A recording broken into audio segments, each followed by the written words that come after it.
तो पिछले एपिसोड में मू चेन ने सेनुअर डेथ मार के पावर का यूज करके लुओतोंग को हरा दिया था, जिसके बाद अगले सीन में हम देखते हैं कि मास्टर मो अपने सभी स्टूडेंट्स को नॉर्थन स्पिरिचुअल प्लेन के बारे में बता रहे थे, क्योंकि अब इनको ट्रेनिंग करने के लिए वहाँ पर भेजा जाने वाला था। इसीलिए वो इनसे बताते हैं कि वहाँ पर बहुत सारे ट्रैप्स हैं, लेकिन इसी के साथ साथ वहाँ पर बहुत सारे अपॉर्चुनिटी भी होते हैं, जिसके वजह से वहाँ पर जाने वाले कुछ लोग तो हेवन में जाने का चांस पा लेते हैं, लेकिन इसके बाद भी उसमें से ज्यादातर लोग वहाँ के बर्फ के नीचे दबकर मारे जाते हैं। इसी के साथ मास्टर मो इनको यह भी बताते हैं कि वहाँ पर मिडिल लेवल से लेकर हाई लेवल तक के स्पिरिचुअल बीस्ट रहते हैं, इसलिए इस बार हम वहाँ पर केवल आउटसाइड में ट्रेनिंग करने वाले हैं, जहाँ पर तुम्हें लो लेवल के स्पिरिचुअल बीस्ट को हंट करके उनके स्पिरिट को पाना होगा, और उसके बाद जिस किसी के पास में भी जितने स्पिरिट होंगे उसी तरह से उनको ग्रेड दिए जाएंगे। इसीलिए वो इनके जाने से पहले इनसे 2 लोगों का ग्रुप बना लेने के लिए कहते हैं और बताते हैं कि जो कोई भी इसमें से टॉप 3 में आएगा उनको स्पिरिट फोस्टरिंग मेडिसिन दिया जाएगा। यह सुनकर तैंगचियान मुचेन से पूछती है कि क्या तुम टॉप 3 में आ पाओगे। तब इस पर मुचेन उससे कहता है कि तुम इसके बारे में चिंता ना करो, क्योंकि हमें स्पिरिट फोस्टरिंग मेडिसिन जरूर मिलेगा। इसके बाद मास्टर मो इनको अपने पार्टनर के साथ में अच्छे तरीके से मिलकर काम करने के लिए कहते हैं, और इतनी बात कहने के बाद वो इनके प्रैक्टिस को शुरू कर देते हैं, जिसके बाद हम देखते हैं कि वे सभी यहाँ से भागते हुए जंगल की तरफ जाने लगे थे। इसीलिए मुचेन भी तैंगचियान के साथ में भागते हुए एक जगह पर आ गया था, और वहाँ पर इनको अपने सामने लो लेवल वाले 2 स्पिरिचुअल बीस्ट दिखाई देते हैं। अब इनको देखते ही वे दोनों इनके ऊपर अटैक करने के लिए आ जाते हैं, लेकिन याद है कब स्पिरिचुअल बीस्ट भी इनका पीछा करने लगे थे, इसलिए मुचेन अपने डैगर का यूज करके इसके ऊपर अटैक करता है, लेकिन असल में इसके वजह से उसे कुछ भी नहीं होता,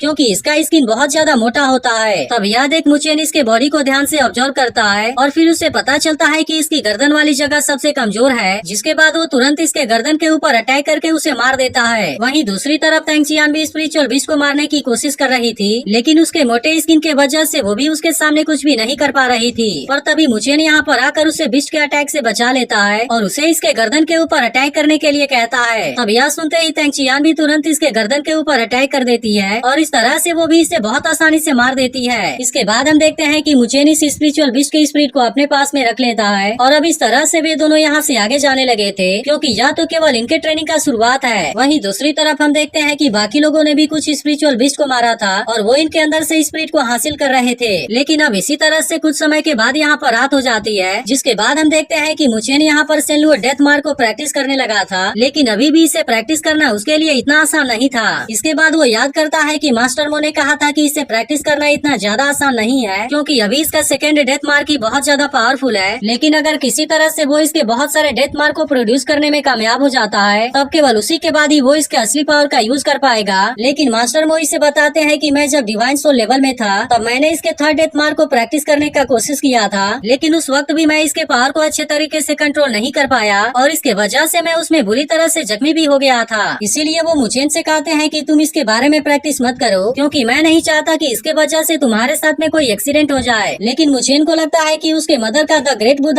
बहुत ज्यादा पावरफुल है, जिसके मदद से वो सेनुअर डेथ मार को प्रैक्टिस करने में कामयाब हो सकता है। तभी अचानक से तैंगचियान आकर इसके कंधे पर अपना हाथ रखती है, लेकिन हम देखते हैं कि मुचेन इस बात से काफी घबरा गया था, और वह तो इसके लिए इसके हाथ को भी तोड़ने वाला होता है। यह देख तैंगचियान उससे कहती है कि जब से तुम स्पिरिचुअल लाइन से वापस आए हो तब से तुम मुझे कुछ बदले हुए नजर आ रहे हो, और इसके अलावा मुझे लगता है कि तुम काफी डरे हुए भी हो। तभी अचानक से उसे याद आता है कि उसे मुचेन के सामने स्पिरिचुअल लाइन के बारे में बात नहीं करना चाहिए था, जिसके बाद वो उससे कहती है कि मुझे तुम्हारे बारे में काफी चिंता है। तब इस पर मुचेन उससे कहता है कि अगर स्पिरिचुअल लाइन में किसी ने भी उसके साथ में ऐसा किया होता तो अब तक वो इसके हाथों से मारा जा चुका होता, क्योंकि अगर वो वहाँ पर ऐसा नहीं करता तो उसके जगह पर वो खुद ही मारा जाता। यह सुनकर तैंगचियान उससे कहती है कि स्पिरिचुअल लाइन तो काफी भयानक है। तब इस पर मुचेन कहता है कि वहाँ पर जाने के लिए सभी लोग एक दूसरे के साथ में कम्पीट कर रहे हैं, लेकिन असल में वहाँ पर तो ट्रस्ट नाम का कोई चीज ही नहीं है। इसके बाद हम स्पिरिचुअल लैंड में देखते हैं कि वहाँ पर बहुत सारे लोग मारे जा चुके थे, और मुचेन किसी जख्मी लड़की को हील करने के लिए उस पर मेडिसिन लगा रहा था, और फिर वो उस लड़की से कहता है कि तुम पहले तो मुझे मारना चाहती थी। तब इसकी बात सुनकर लड़की उससे पूछती है कि क्या तुम मुझे मारोगे, लेकिन इस पर मुचेन उससे कहता है कि मैं तुम्हारे साथ में ऐसा कुछ भी नहीं करूँगा, क्योंकि तुम तो मेरी फ्रेंड हो। तब इस पर वो लड़की उससे कहती है कि वैसे तो इस दुनिया में बहुत तरह के लोग हैं, लेकिन अगर तुम मेरे ऊपर ट्रस्ट करते हो तो मैं तुम्हें हमेशा के लिए प्रोटेक्ट करूंगी, जब तक कि तुम मुझे हर्ट करने की कोशिश ना करो। अब इसके बारे में जानकर तैंगचियान पूरी तरह से हैरान हो जाती है, और वो इसके बारे में कुछ भी नहीं बोल पाती। वहीं दूसरी तरफ हम देखते हैं कि मुबाई और मिंग ने और भी 2 स्पिरिचुअल बीस्ट को मार दिया था, जिसके वजह से अब इनके पास में टोटल 10 स्पिरिट हो चुके होते हैं, और इस बात से मिंग को ऐसा लग रहा था कि वो इसमें टॉप पोजीशन पर जरूर आएंगे। इसके बाद वे दोनों जैसे ही यहाँ से जाने लगते हैं, तभी अचानक से इनको किसी हाई लेवल वाले स्पिरिचुअल बीस्ट की आवाज आवाज सुनाई देती है, जिसके बाद ये दोनों तुरंत वहीं पर छिप जाते हैं। तभी कुछ देर के बाद इनके सामने सिल्वर हॉर्न वाला एक ड्रैगन लेपर्ड आता है, जो कि सच में एक हाई लेवल वाला स्पिरिचुअल बिस्ट था। और इस बात से वो हैरान होते हैं कि वो यहाँ पर कैसे आ गया। लेकिन मुबाई को ऐसा लगता है कि वो इसे मार सकता है, इसीलिए वो होंगलिंग से इसका ध्यान अपने तरफ अट्रैक्ट करने के लिए कहता है, जिसका फायदा उठाकर वो इसके ऊपर अटैक करके उसे मार देगा।